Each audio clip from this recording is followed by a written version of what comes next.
ชนจากความตั้งใจมั่นของพระเธอและผู้เปี่ยมล้นนำพาศรัทธาทุกคนสู่ภูกามยาวแดนร่มเย็นจากม่อนกำพร้าในอดีตท่านนิมิตสร้างบุญญาพลิกฟื้นพื้นป่าพนาเป็นอารามตระการตาให้พบเห็น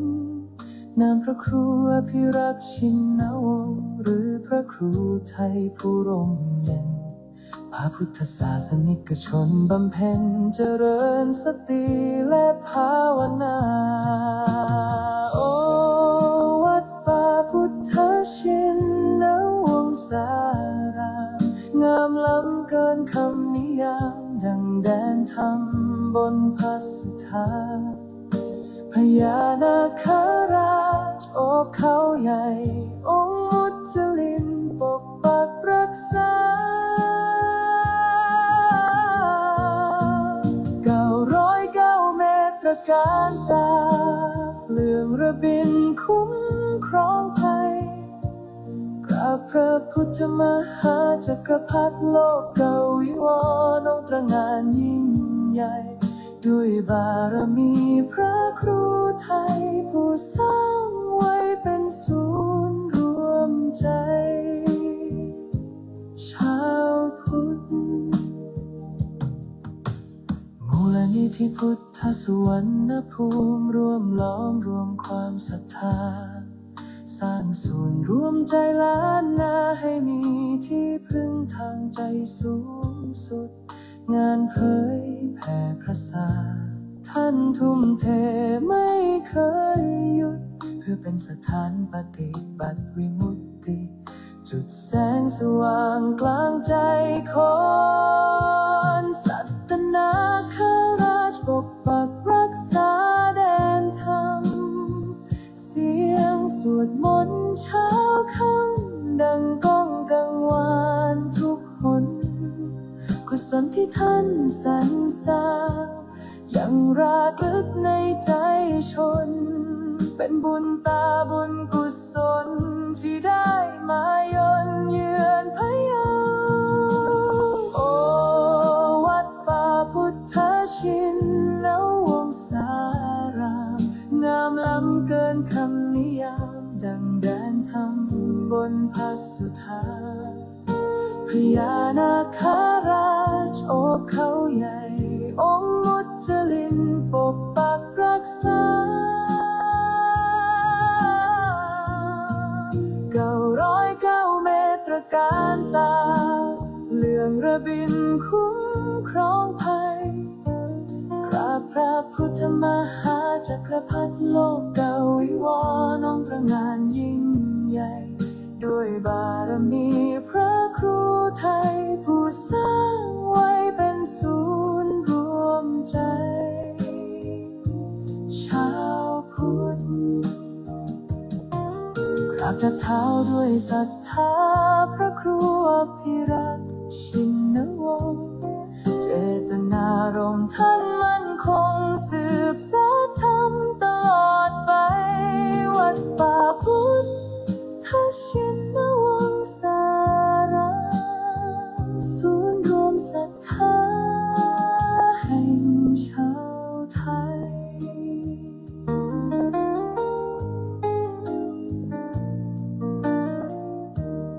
จบด้วยเสียงระฆังเบาๆกังวาน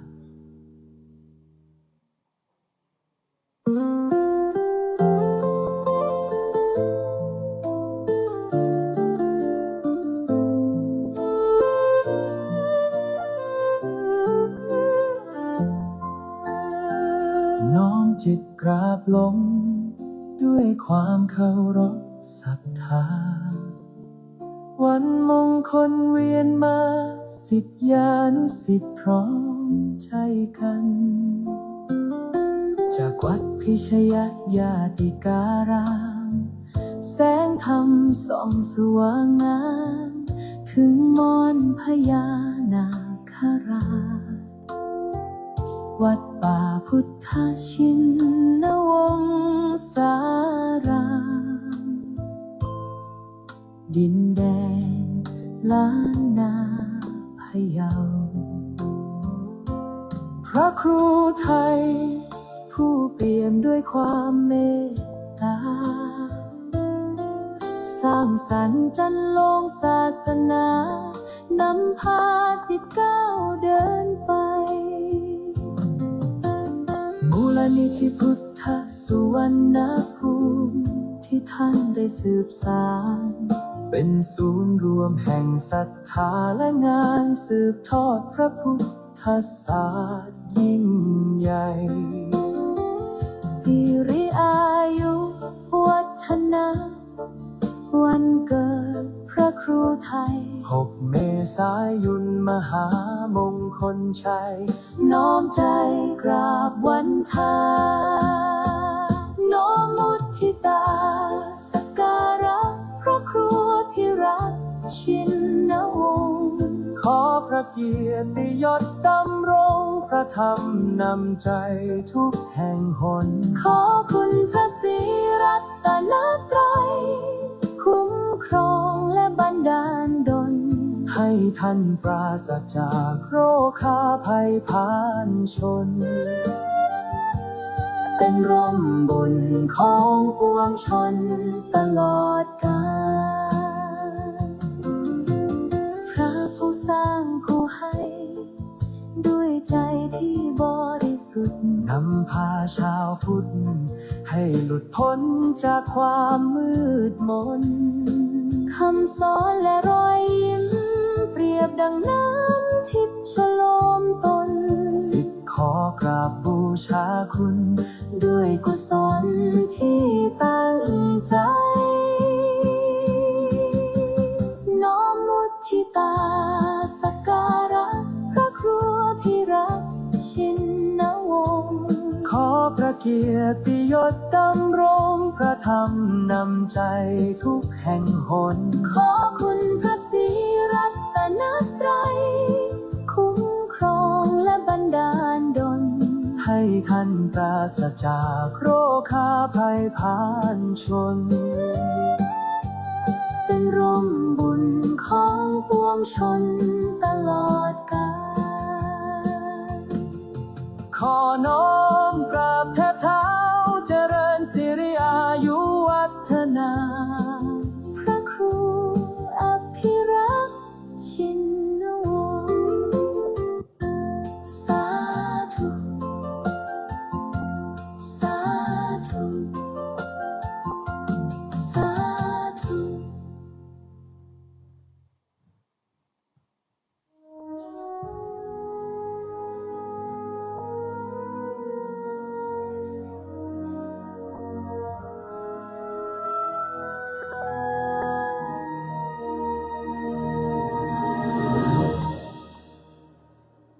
ณ ดินแดนพะเยาเมืองขุนเขาและสายน้ำมีเรื่องราวความดีงามจารึกไว้ในใจชนจากความตั้งใจมั่นของพระเถระผู้เปี่ยมล้นนำพาศรัทธาทุกคนสู่ภูกามยาวแดนร่มเย็น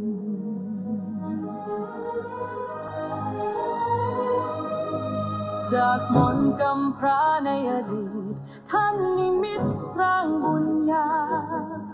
พลิกฟื้นพื้นป่าพนาเป็นอารามตระการตาให้พบเห็นนามพระครูอภิรักษ์ชินวงศ์หรือพระครูไทยผู้ร่มเย็นพาพุทธศาสนิกชนบำเพ็ญเจริญสติและภาวนา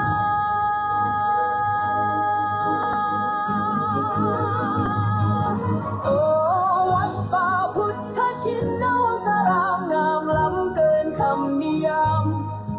ดังแดนธรรมบนพระสุธาพญานาคราชโอบเขาใหญ่ยงมุนจลินปกปักรักษา909 เมตรการตาเรื่องระบินคุ้มครองภัยกราบพระพุทธมหาจักรพรรดิโลกวิวรณ์องค์ตระหง่านยิ่ง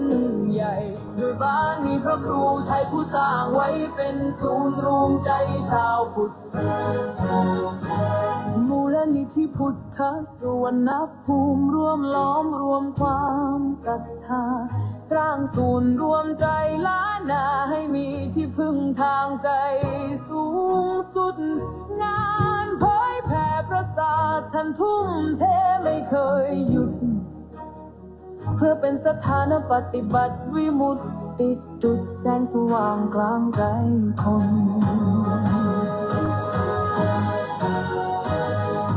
สัตนาคาราชปักรักษาแดนธรรมเสียงสวดมนต์เช้า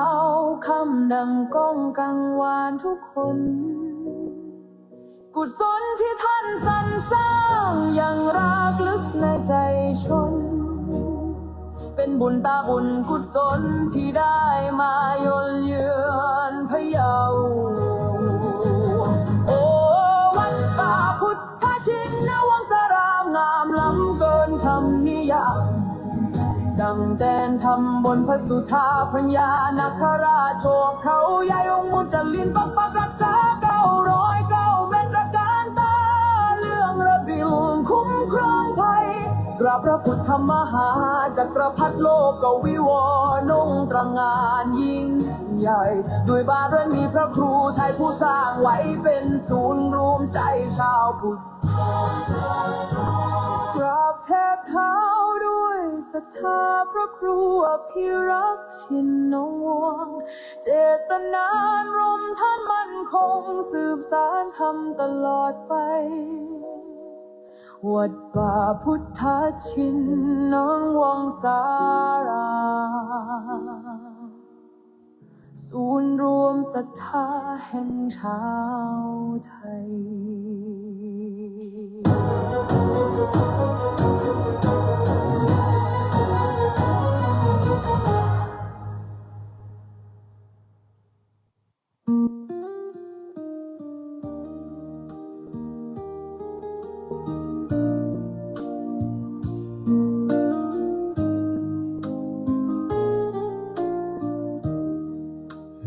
ดินแดนพะเยา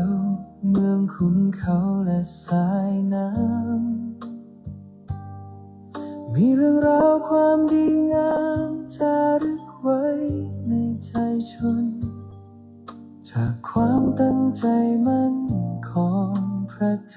ระผู้เปี่ยมล้นนำพาศรัทธาทุกคน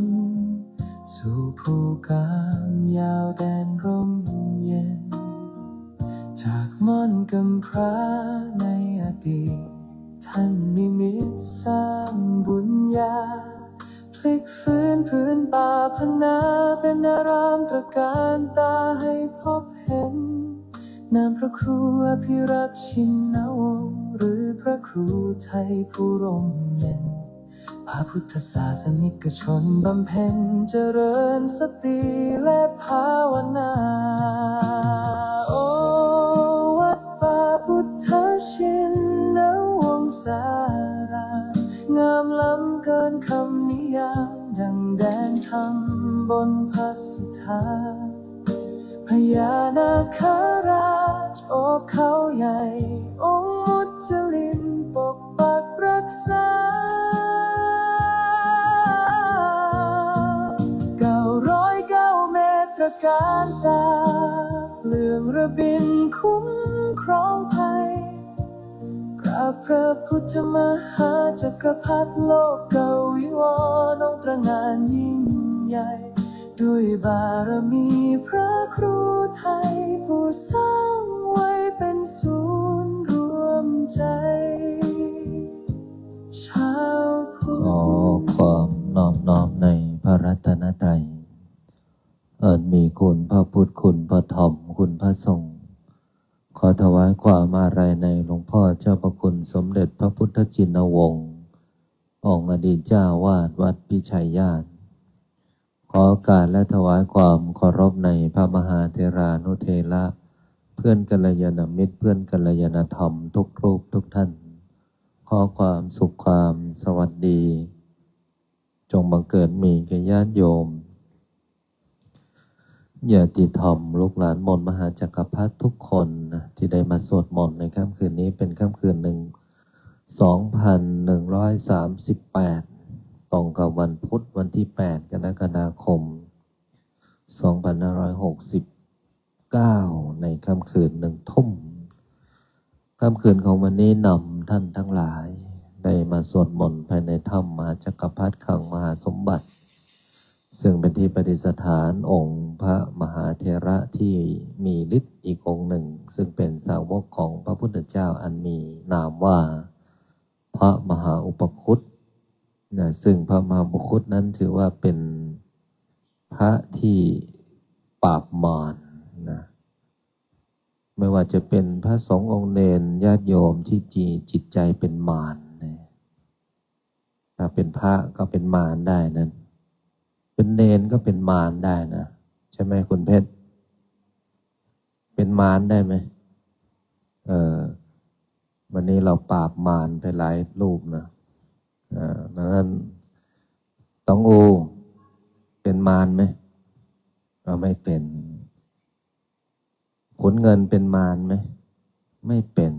ขุนจุ้นน่ะไม่เป็นออโต้เป็นมารไหมลูกไม่เป็นปังอ่ะเดี๋ยวถ้าใครเป็นมารในสวดมนต์คืนนี้อาจจะตกสากเพราะว่ามารเข้าสิงพระมหาอุปคุตนั้นถือว่าเป็นพระอรหันต์ที่มีฤทธิ์แต่ว่าอยู่ในยุคหลังของพระพุทธเจ้าแต่ก็เป็นผู้ที่ปราบพยามารนะนั้นวัดป่าพุทธชินวงศารามจึงสร้างองค์พระมหาอุปคุตประดิษฐานอยู่กลางสระซึ่งเป็นสระน้ำผุดไม่มีวันแห้งตั้งแต่สร้างวัดมา4 ปีเนี่ยสระตรงนี้ก็น้ำไม่เคยแห้งนะอาจจะลดแต่ไม่เคยแห้งนะตามฤดูกาลนั้นพระรูปไหนเณรรูปไหนโยมคนไหนที่เข้ามาวัดมีจิตใจดีเจริญหมดแต่ถ้ามีจิตใจไม่ดีเจอพระอุปคุตปราบเลยเณรที่คิดไม่ดีทำไม่ดีพูดไม่ดีรีบกลับตัวกลับใจนะเข้าใจไหมสมณเณรพระด้วยไม่ใช่เฉพาะเณรไม่ใช่เฉพาะพระแล้วก็โยมอีกนะใครคิดไม่ดีทำไม่ดีพูดไม่ดีที่นี่เจอปราบหมดนะนั้นสถานที่ศักดิ์สิทธิ์แห่งนี้เป็นสถานที่บำเพ็ญบุญคนที่มาได้อยู่ได้ก็เพราะว่ามีบุญร่วมกันแล้วก็มีจิตใจที่เป็นบุญนะวันนี้ทางวัดก็มีการปรับปรุงปรับเปลี่ยนและก็มีการพัฒนาสถานที่เพื่อรับพระนวกะที่จะเข้ามาบรรพชาอุปสมบทนะในวันที่19ก็จะมีการปรงผมในเวลา5 โมงในเวลาบ่าย3 โมงก็พร้อมละบ่าย4 โมงครึ่งก็ปรงผมละแล้วก็มีพิธีอุปสมบทในวันที่20นะท่านใดที่สมัครบรรพชาอุปสมบทไว้ก็อย่าลืมมาพร้อมกันในวันที่18 กรกฎาคมนับวันนี้ถึงวันนั้นก็เหลือเวลาไม่กี่วันนะซึ่งทางวัดเราก็มีโยมที่มาบำเพ็ญบุญเป็นจิตอาสาก็มีจิตใจที่ศรัทธาเพื่ออยากจะบวชนะก็มีโยมเฉลิมชาติเมื่อกี้ก็เป็นจิตอาสาไปส่งแม่ชีนันชนัดขึ้นรถทัวร์กลับกรุงเทพมหานครที่นี่มีคนใจดีนะคนใจดีคนใจถึงแล้วก็พึ่งได้ใช่ไหมเฉลิมชาติไปไวจังเมื่อกี้ไป6 โมงกลับมา1 ทุ่มน่าจะเหยียบ120ไปไวมาไวนะอาจารย์ก็เพิ่งไปดูสถานที่ที่จะนำพาพระสงฆ์หมู่ใหญ่ไปปฏิบัติธรรม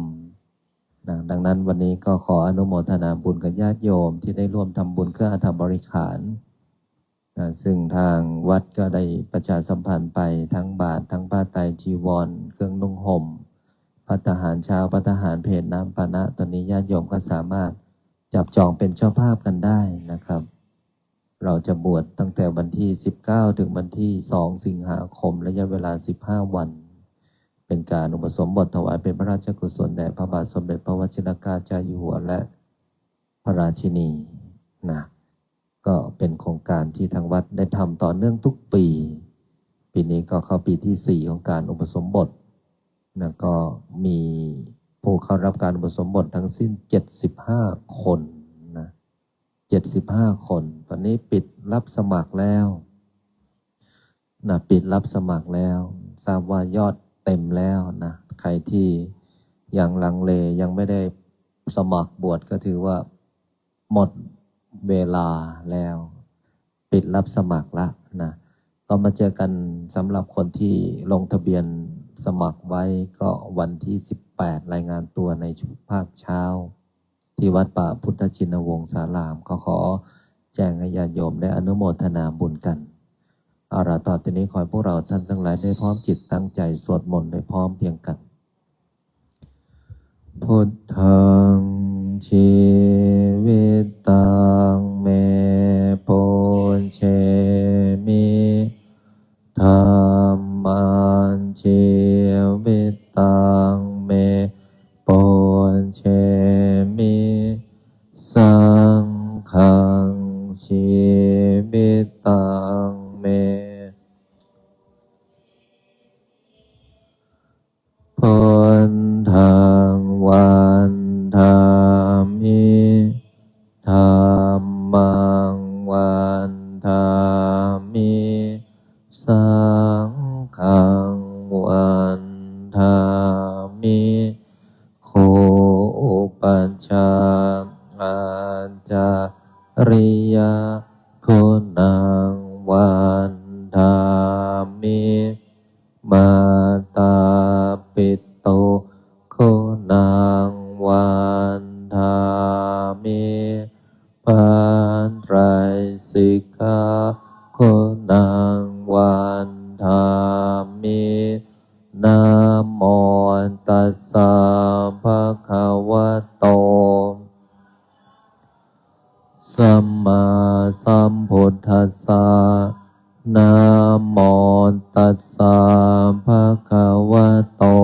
อะระหะโตสัมมาสัมพุทธัสสะนะโมตัสสะภะคะวะโตสัมมาสัมพุทธัสสะพุทธังสรณังคัจฉามิธัมมังสรณังคัจฉามิสังฆังสรณังคัจฉามิทุติยมปิพุทธังสรณังคัจฉามิทุติยมปิธัมมังสรณังคัจฉามิทุติยมปิสรณังคัจฉามิตติยมปิพุทธังสรณังคัจฉามิตติยมปิมังสรณังคัจฉามิตติยมปิขันสรณังคัจฉามิปานาติปานตาเวรมณีสิกขาปัทังสมาธิยามิอาทินนาทานาเวรมณีสิกขาปัทังสมาธิยามิกาเมสุมิจฉาเวรมณีสิกขาปัทังสมาธิยามิโมสาวาทาเวรมณีสิกขาปัทังสมาธิยามิ สุราเมรยะมัญชาปมาทฐานาเวรมณีสิกขาทิยามิอิมานิปัญจสิกขาปทานิสมาธิยามิอิมานิปัญจสิกขาปทานิสมาธิยามิอิมานิปัญจนิสมาธิยามิสิเลนะสุขติงยันติสิเรนะโภคสัมปทาสิเรนะนิพพุติงยันติตัสมาทะเยนะโมตัสสะภะคะวะโตอะระหะโตสัมมาสัมพุทธัสสะนะโมตัสสะภะคะวะโตอะระหะโตสัมมาสัมพุทธัสสะนะโมตัสสะอะระหะโตสัมมาสัมพุทธัสสะพุทธังอาราธนานังกะโรมิธัมมังอาราธนานังกะโรมิสังฆังอาราธนานังกะโรมินะโมโพธิสัตโตติมายาอิติภะคะวานะโมโพธิสัตโตอาคันติมายาอิติภะคะวานะโมโพธิสัตโตติมายาอิติภะคะวานะโมโพธิสัตโตพรหมปัญโยนะโมโพธิสัตโตพรหมปัญโยนะโมโพธิสัตโตพรหมปัญโยโยนทอนโสโมหจิตเตนะภวันตัสสมิงปะปะกะโตมายาคามะธัมเมกันตังโทสัสสะปะปัมปังวินาสันตุโยนทอนโสโมหจิตเตนันธรรมสัมมิงปาปะกะโตมายาคามะธัมเมกันตังโทสังสัพพะปะปังวินาสันตุโยนโทโสโมหจิตเตนาสังคสัมมิงปาปะกะโตมายากามะธัมเมกันตังโทสังสัพพะปะปังวินาสันตุนะโมตัสสะภะคะวะโตสัมมาสัมพุทธัสสะนะโมตัสสะภะคะวะโตอะระหะโตสัมมาสัมพุทธัสสะนะโมตัสสะภะคะวะโตอะระหะโตสัมมาสัมพุทธัสสะนะโมพุทธายะ ตนายานมานีโนภาลันสิสหัสสะสุธรรมาพุทโธธรรมโมสังโฆยานถาพุทโมนาพุทธาบูชาธรรมบูชาสังฆบูชาอาคิทานังวารังคันทังสิวาริจมหาเถลังอาหังวันทามิทุระโตอาหังวันทามิธาตุโยอาหังวันทามิสัพพโตพุทธาธัมมาสังฆาปุญเชมินะโมพุทธายะพระพุทธไตรรัตนญาณมานีโนปารัตสิสหัสสะสุธรรมาพุทโธธรรมโมสังโฆยานถาพุทโมนาพุทธาบูชาธรรมบูชาสังฆบูชาอาคิทานังวารังคันทังสิวาริจมหาเถลังอาหังวันทามิทุระโตอาหังวันทามิธาตุโยอาหังวันทามิสัพพโตพุทธาธัมมาสังฆาปุญเชมินะโม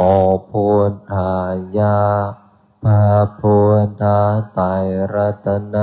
ญาณมานีโนภาลันสิสหัสสะสุธรรมาพุทโธธรรมโมสังโฆ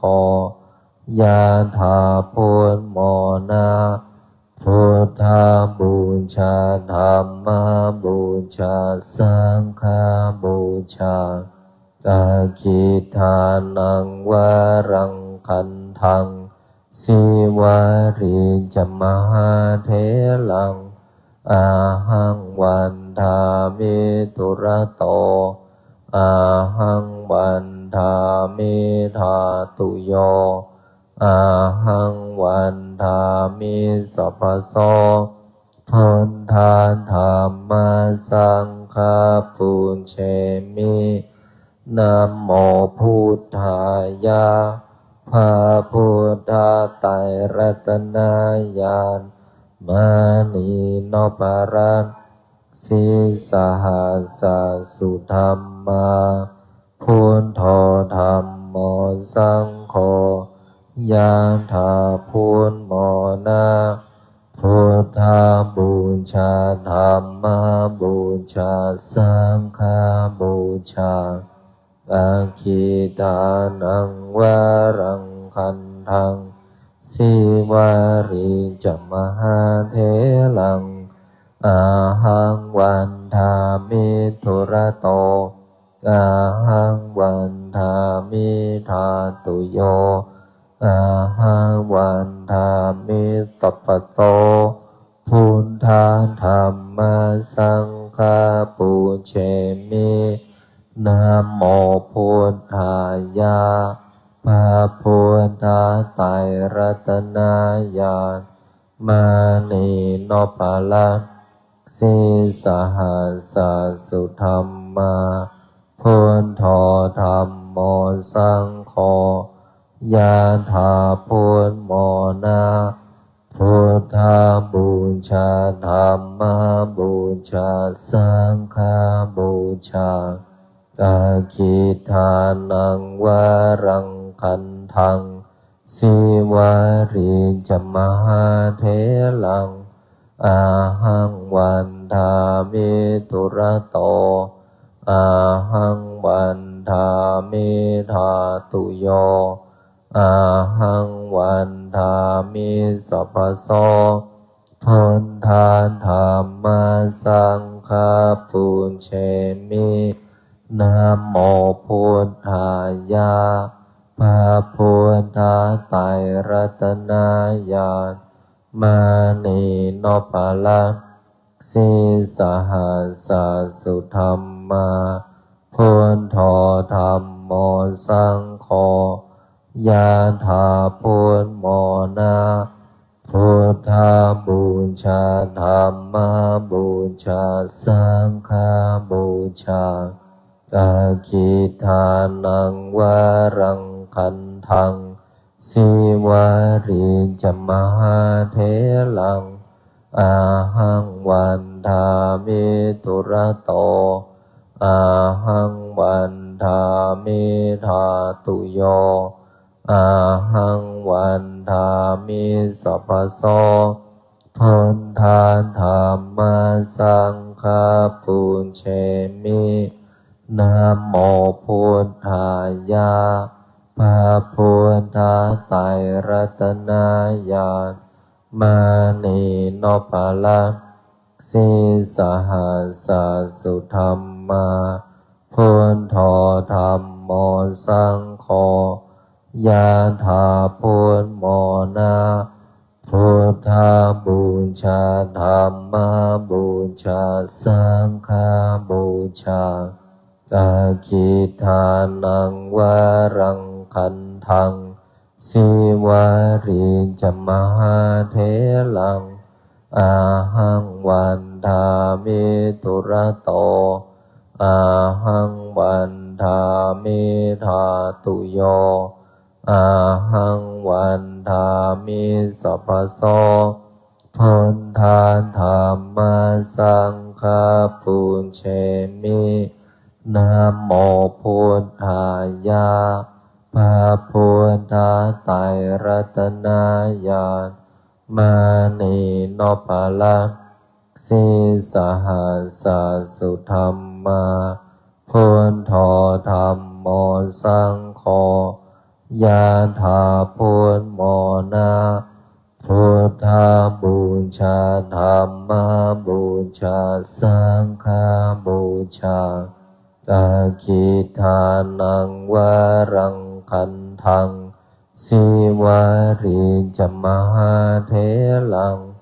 อาหังวันทามิตุระโตอาหังวันทามิธาตุโยอาหังวันทามิสัพพโสพุทธาธรรมสังฆปุญเชมินะโมพุทธายะพระพุทธไตรรัตนญาณมานีโนปาละสิสหัสสสุธรรมาพุทโธธรรมโมสังโฆยะถาพุทโมนาพุทธาบูชาธรรมบูชาสังฆบูชากาคิทานังวารังคันทังสิวาริจมหาเถลังอาหังวันทามิตุระโตอาหังวันทามิธาตุโยอาหังวันทามิสัพพโสพุทธาธรรมสังฆปุญเชมินะโมพุทธายะพระพุทธไตรรัตนญาณ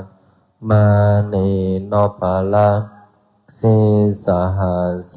สุธรรมาพุทโธธรรมโมสังโฆยะถาพุทโมนาพุทธาบูชาธรรมบูชาสังฆบูชากาคิทานังวารังคันทังสิวาริจมหาเถลังอาหังวันทามิตุระโตอาหังวันทามิธาตุโยอาหังวันทามิสัพพโสพุทธาธรรมสังฆปุญเชมินะโมพุทธายะพระพุทธไตรรัตนญาณ มานีโนปาละสิสหัสสุธรรมาพุทโธธรรมโมสังโฆยะถาพุทโมนาพุทธาบูชาธรรมบูชาสังฆบูชากาคิทานังวารังคันทังสิวาริจมหาเถลังอาหังวันทามิตุระโตอาหังวันทามิธาตุโยอาหังวันทามิสัพพโสพุทธาธรรมสังฆปุญเชมินะโมพุทธายะพระพุทธไตรรัตนญาณมานีโนปาละสิสหัสสุธรรมาพุทโธธรรมโมสังโฆยะถาพุทโมนาพุทธาบูชาธรรมบูชาสังฆบูชากาคิทานังวารังคันทังสิวาริจมหาเถลังอาหังวันทามิตุระโต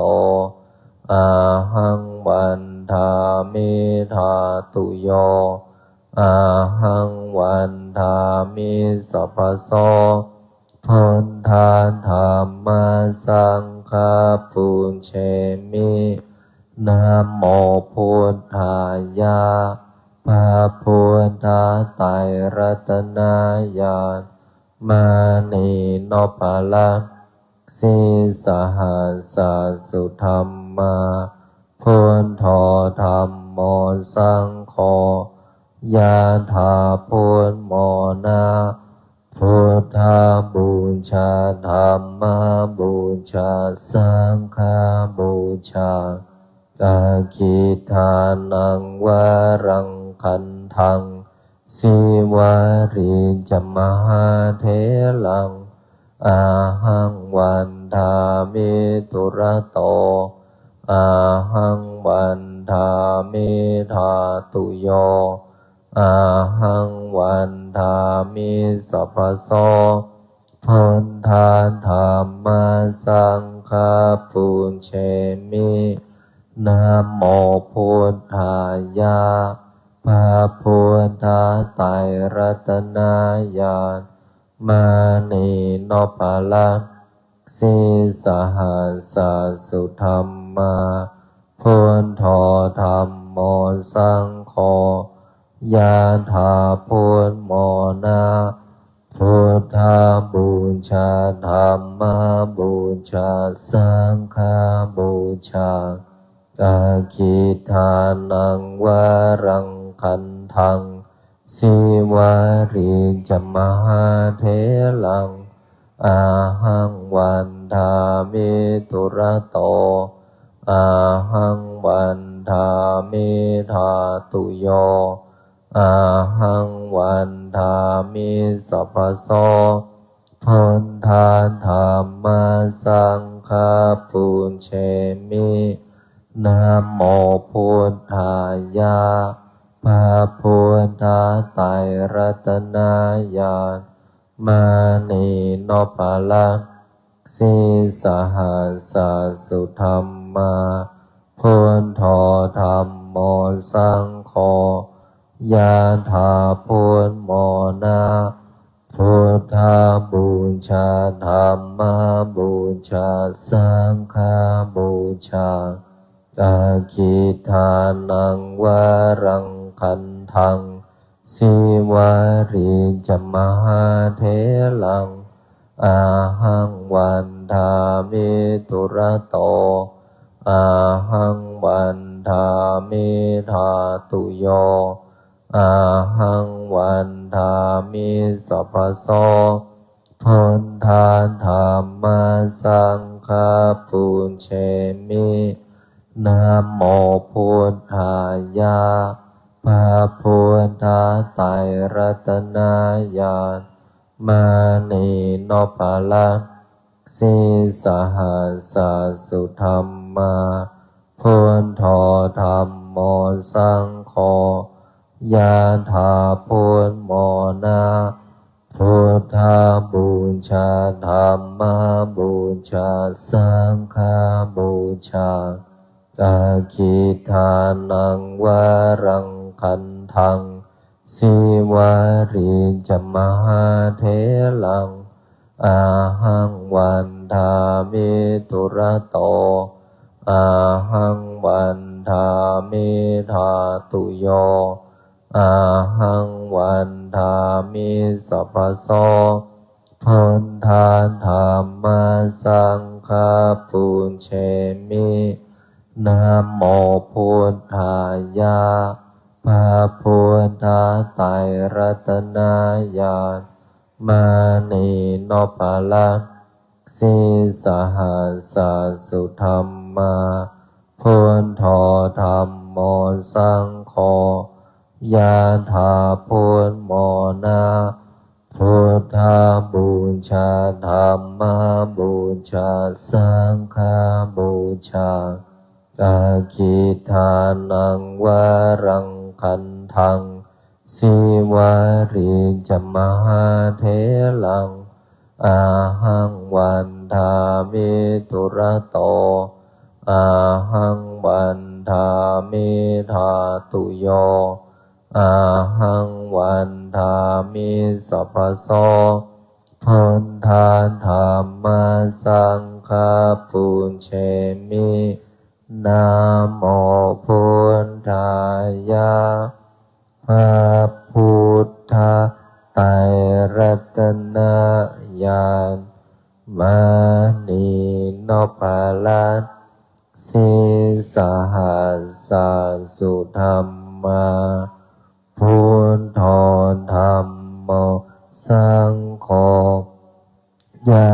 ถาพุทโมนาพุทธาบูชาธรรมบูชาสังฆบูชาอาคิทานังวารังคันทังสิวาริจมหาเทลังอาหังวันทามิตุระโตอาหังวันทามิธาตุโยอาหังวันทามิสัพพโสพุทธาธรรมสังฆปุญเชมิ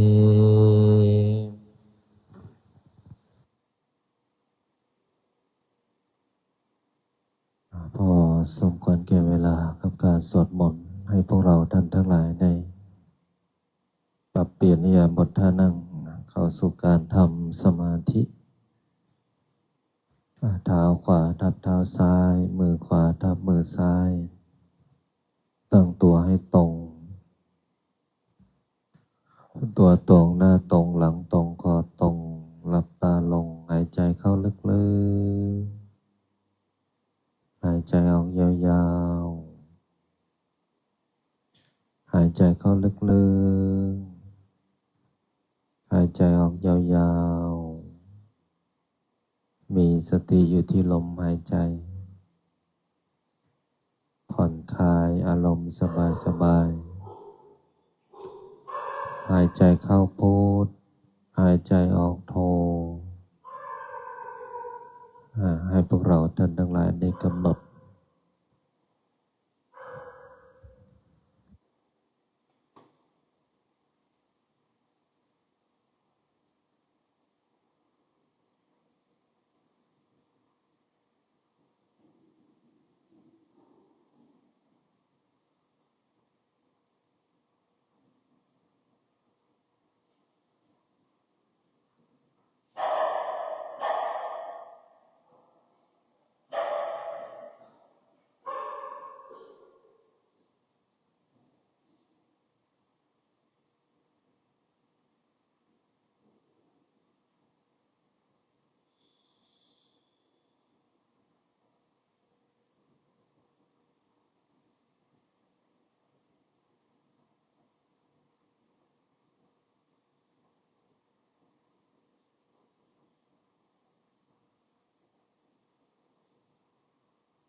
พอสมควรแก่เวลา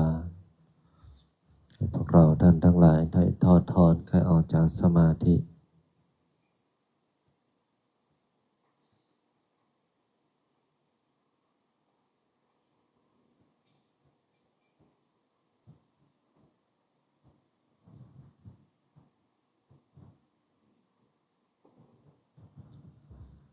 ตั้งใจแผ่เมตตากวดน้ำหมดปิดชีวิตตั้งนะโมพร้อมกัน3 จบนะโมตัสสะภะคะวะโตอะระหะโตสัมมาสัมพุทธัสสะนะโมตัสสะภะคะวะโตอะระหะโตสัมมาสัมพุทธัสสะนะโมตัสสะภะคะวะโตอะระหะโตสัมมาสัมพุทธัสสะพุทธังสรณังคัจฉามิพระพุทธเจ้าเป็นที่พึ่งเป็นสรณะของข้าพเจ้าธัมมังสรณังคัจฉามิพระธรรมเป็นที่พึ่งเป็นสรณะของข้าพเจ้าสังฆังสรณังคัจฉามิพระสงฆ์เป็นที่พึ่งเป็นสรณะของข้าพเจ้าสิทธัตโถอะสะโมโลเกพระพุทธเจ้าอันมีพระนามว่าสิทธัตถะพระพุทธเจ้าไม่มีผู้อื่นผู้ใดเสมอเปี่ยมในโลกนะโมโพธิสัตว์โตอาคันติมายะอิติภควาสิริวิชยโยนะโมพุทธายะอิมินากตปุญเยนะโดยอำนาจบุญกุศลที่เกิดจากการให้ทานรักษาศีลปฏิบัติธรรมสวดมนต์บทมหาจักรพรรดิทำสมาธิแผ่เมตตากวดน้ำบทพลิกชีวิตในค่ำคืนนี้ขอน้อมถวายเป็นพุทธบูชาธรรมบูชาสังฆบูชาและขอน้อมถวายแด่ครูบาอาจารย์อันมีหลวงปู่ทวดสมเด็จพระพุทธาจารย์โตพรหมรังสีครูบาเจ้าศรีวิชัยนักบุญแห่งล้านนาหลวงปู่ดูเจ้าของมนต์มหาจักรพรรดิหลวงพ่อเกษมหลวงพ่อคูณหลวงพ่อเจ้าพระคุณสมเด็จพระพุทธชินวงศ์สมศักดิ์อุปาสมามหาเถระองค์อดีตเจ้าอาวาสวัดพิชัยญาณทุกโครงและหลวงตามาเป็นที่สุดและขออุทิศน้อมถวายเป็นพระราชกุศลแด่ดวงทิพวิญญาณของอดีตบุรพมหากษัตริย์ไทยทุกพระองค์ทุกสมัยและขอน้อมถวายเป็นพระราชกุศลแด่พระบาทสมเด็จพระวชิรเกล้าเจ้าอยู่หัวพระบรมวงศานุวงศ์ทุกพระองค์และขออุทิศน้อมถวายเป็นพระราชกุศลแด่สมเด็จพระนางเจ้าสิริกิติ์พระบรมราชินีนาถพระบรมราชชนนีพันปีหลวงและขออุทิศถวายเป็นพระกุศลแด่สมเด็จพระเจ้าลูกเธอเจ้าฟ้าพัชรกิติยาภาและขออุทิศแด่ดวงวิญญาณของสมเด็จเจ้าพระยาบรมมหาพิชัยญาณทัดบุญนาคผู้สร้างวัดพิชัยญาณข ขอส่วนผลบุญนี้จงส่งผลให้ข้าพเจ้าจะกระทำการงานสิ่งใดในพื้นปัตตภีนี้ไม่ว่าบนบกในน้ำในอากาศขอการงานสิ่งนั้นจงผ่านสำเร็จคำว่าไม่ได้คำว่าไม่มีคำว่าขัดข้องอุปสรรคใดๆปัญหาใดๆต่อการดำเนินชีวิตการงานการเงินบริวารสุขภาพโรคร้ายโรคเวรโรคกรรมที่รักษาไม่หายจงบรายหายสูญจากตัวของข้าพเจ้าขอให้คำอธิษฐานจิตกรวดน้ำบทพลิกชีวิตในค่ำคืนนี้จงมีฤทธิ์มีเดชมีอานุภาพทันตาเห็นติดตัวตามข้าพเจ้าไปทุกภพทุกชาติ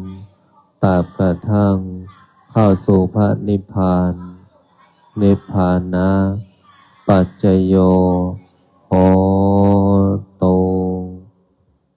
ตั้งใจกรวดน้ำในบทอิมินาเป็นภาษาบาลีพร้อมกันนะ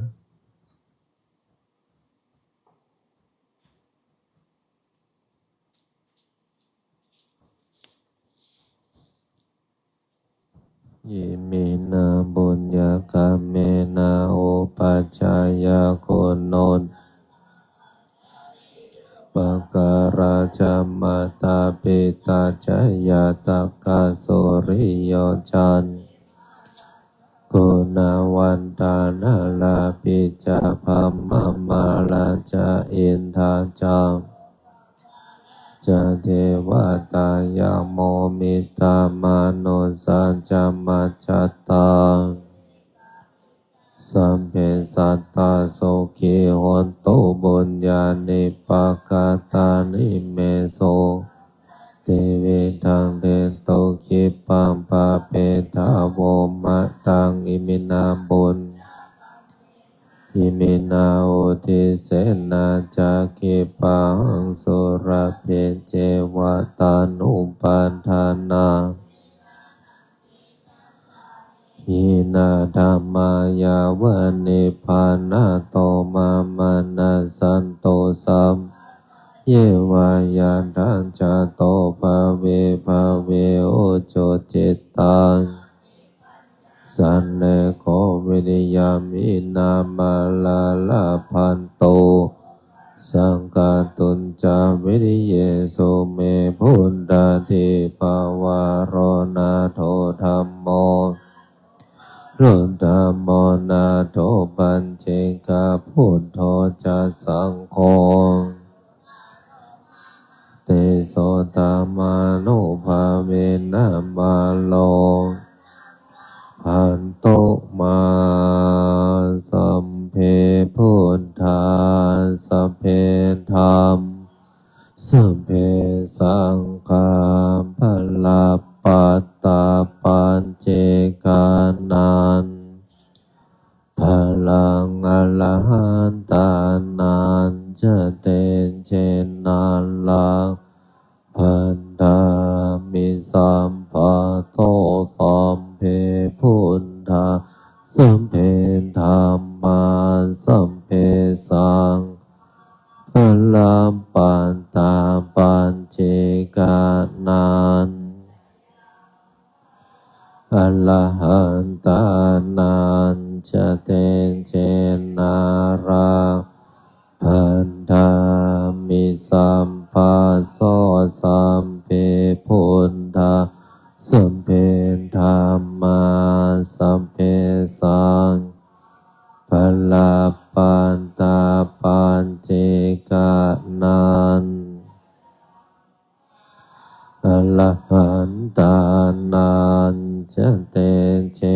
นารังพันธามิสัพพะโสพุทธังอทิฏฐามิ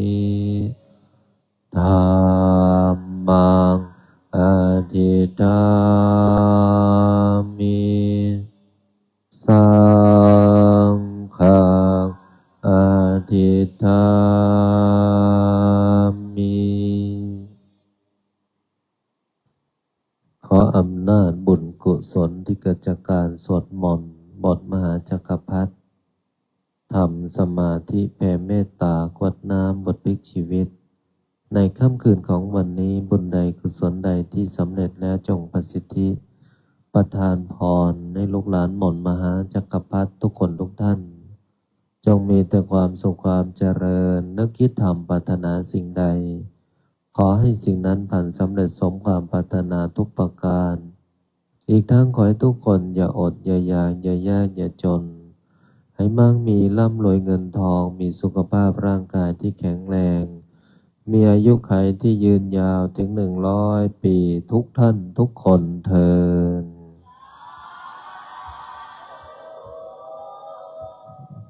นอนหลับฝันดีบุญรักษาเทวดาคุ้มครองทุกคนพบกันใหม่พรุ่งนี้1 ทุ่มเอากราบลาพระรัตนตรัยได้พร้อมเพรียงกันอะระหังสัมมาสัมพุทโธภะคะวาพุทธังภะคะวันตังอะภิวาเทมิสวากขาโตภะคะวะตาธัมโมธัมมัสนามัสสามิสุปฏิปันโนภะคะวะโตสาวกสังโฆสา